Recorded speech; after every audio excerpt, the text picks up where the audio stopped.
Assalamualaikum warahmatullahi wabarakatuh. Alhamdulillahilladzi ja'alat tauhid qaidatal Islam wa aslahu wara'asahu. Ashhadu an la ilaha illallah wahdahu la syarikalah wa ashhadu anna Muhammadan abduhu wa rasuluhu wa sallallahu wa sallama alaihi wa ala alihi wa sahbihi wa man ihtada bihidayah, amma ba'du.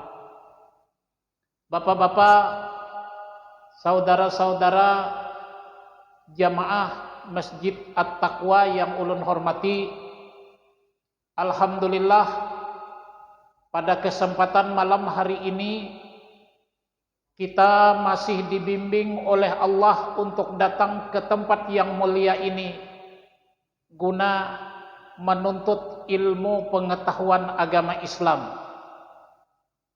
Karena kalau kita meyakini dalam hidup kita bahwa hidup di dunia itu dituntut keseimbangan bagi kita, keseimbangan antara kita mengejar kepentingan duniawi dan keseimbangan kita memperhatikan masalah ukhrawi atau hidup sesudah mati. Jadi orang yang bijaksana itu adalah orang yang bisa menggunakan waktu dengan sebaik-baiknya, yang mana untuk kepentingan dunia, yang mana untuk kepentingan akhirat. Itulah orang-orang yang selalu untung dan bahagia. Kalau kita memperhatikan, manusia banyak salah arah di dalam kehidupannya karena tidak pernah memperhatikan yang namanya keseimbangan hidup. Kadang-kadang kita cinta dunia namun lupa akan akhirat. Jadi manusia yang terbaik, di samping dia mencintai dunia, dia mencintai akhirat di dalam hidup. Salah satu kita cinta dengan akhirat adalah kita datang dan duduk di majelis ilmu pengetahuan semacam ini. Yang kedua, kita kadang-kadang cinta akan rumah, tapi lupa akan kepulangan kita yang dinamakan kubur. Padahal di kubur itulah kita hidup kekal lagi abadi. Kalau ukuran dunia paling panjang umur kita 100 lebih-lebih, itu bisa banyak nang kada sampai. Nang ketiga, kita mencintai harta, tapi lupa akan hitungan harta itu. Apakah untuk kepentingan zakat? Apakah untuk kepentingan infak? Apakah untuk kepentingan sedekah? Nang keempat, kita kadang-kadang cinta maksiat, lamun lupa kepada taubat. Karena di dalam surah An-Nur ada dikatakan ayat 35, ilallahi jami'a ayyuhal mu'minuna la'allakum tuflihun. Dan bertaubatlah kalian semua kepada Allah, wahai orang-orang yang beriman, agar kamu beruntung dan bahagia di dalam hidup. Jadi orang yang tidak pernah menyadari tentang kesalahan di dalam hidup, dia tidak akan pernah bahagia walaupun dia melimpah dengan nama besar, dengan materi, namun dihantui oleh perasaan bersalah karena tidak pernah merasa memiliki kesalahan dan tidak mau bertaubat kepada Allah. Malam ini saya akan mencoba melihat faktor yang dinamakan pada manusia dinamakan faktor batin. Kita manusia diciptakan oleh Allah dua faktor.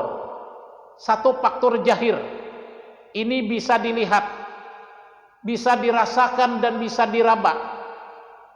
Tetapi ada pada manusia faktor yang tidak bisa dilihat dan dimengerti oleh manusia itu sendiri, yang dinamakan faktor batin. Sebagaimana kita mengetahui bahwa Allah menciptakan pada alam semesta ini berbagai tanda dan bukti yang menunjukkan Allah itu zat wajibul wujud, artinya Allah itu zat yang wajib ada. Salah satu yang diciptakan oleh Allah adalah apa yang dapat dijangkau oleh panca indera kita, terutama oleh penglihatan kita. Misal manusia, binatang, tumbuh-tumbuhan dan buah-buahan, dan benda lain misalnya seperti batu, laut, dan benda yang bisa nampak dilihat oleh kehidupan mata kita. Tetapi kita juga meyakini di dalam kehidupan kita bahwa ada yang diciptakan oleh manusia yang tidak nampak. Dan ini kita wajib yakin. Misal, yang diciptakan oleh manusia yang tidak nampak, makhluk Tuhan yang bernama malaikat, di mana malaikat ini tugasnya hanya menuruti perintah Allah, dan sepanjang perjalanan hidupnya malaikat itu tidak pernah maksiat lawan Tuhan. Inya hanya menggawi yang diperintahkan oleh Tuhan. Di samping malaikat ada diciptakan oleh Tuhan yang namanya iblis dan syaitan. Makhluk ini diciptakan oleh Allah hanya durhaka lawan Tuhan, maksiat lawan Tuhan. Dan kelompok yang ketiga, makhluk yang gaib, yang disebut dalam Al-Quran bernama jin. Jin ini menurut catatan ada yang baik dan ada yang buruk. Dan jin ini ada yang beriman kepada Nabi Muhammad, ada yang tidak beriman kepada Nabi Muhammad. Maka jumlah jin itu memiliki jumlah 9 kali jumlah manusia. Jadi bila manusia itu seikung, jumlah jin itu 9 ikung. Nah, jin ini ada yang berkarakter baik, ada yang berkarakter buruk. Jadi tujuan diciptakannya makhluk yang tidak nampak seperti iblis dan setan itu sebenarnya sebagai alat Tuhan untuk menguji keimanan manusia. Berbeda dengan fungsi manusia. Wa ma khalaqtul jinna wal insa illa liya'budun. Tidak aku ciptakan jin dan manusia melainkan untuk mengabdi kepadaku. Nah, tapi manusia bila terlampau maksiat, inya posisinya lebih rendah dan lebih hina daripada jin dan setan. Manusia bila taat lawan Allah, kedudukannya lebih mulia daripada posisi malaikat. Sebagaimana diceritakan oleh Nabi, waktu dia dibawa oleh Jibril studi banding ke dalam surga, waktu terjadi Isra Mi'raj,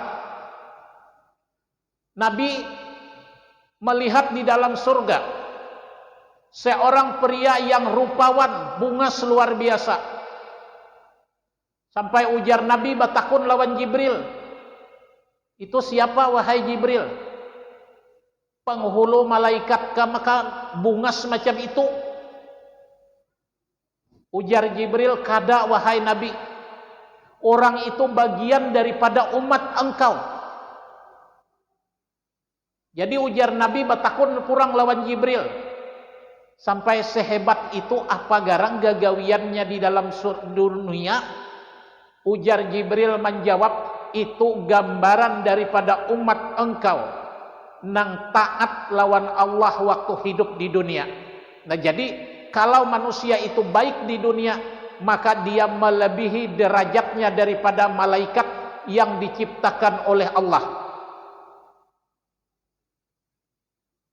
Jadi kembali kepada tugas daripada iblis dan setan. Iblis dan setan itu membujuk, merayu manusia untuk menggelincirkan keimanan umat manusia itu agar tidak taat lawan Allah. Dan tugas iblis itu membawa kepada yang menyenangkan pada dunia. Oleh karena itu hadis ada mengatakan, inna syaitana yajri min ibni Adam majrad dam. Sesungguhnya syaitan itu berjalan dalam tubuh anak Adam seperti mengalirnya darah pada tubuh. Saya sudah menceritakan pada ceramah beberapa bulan yang lalu bahwa tatkala Siti Hawa dengan Nabi Adam memakan anak setan, maka tujuan setan ingin agar inya masuk ke dalam tubuh dan inya mengalir bersama aliran darah. Tetapi setan itu tidak berani bercukul dalam tubuh anak Adam apabila di hati manusia itu ingat akan Allah. Nah, oleh karena itu tugas setan itu mempengaruhi dan membisikkan pada batin manusia.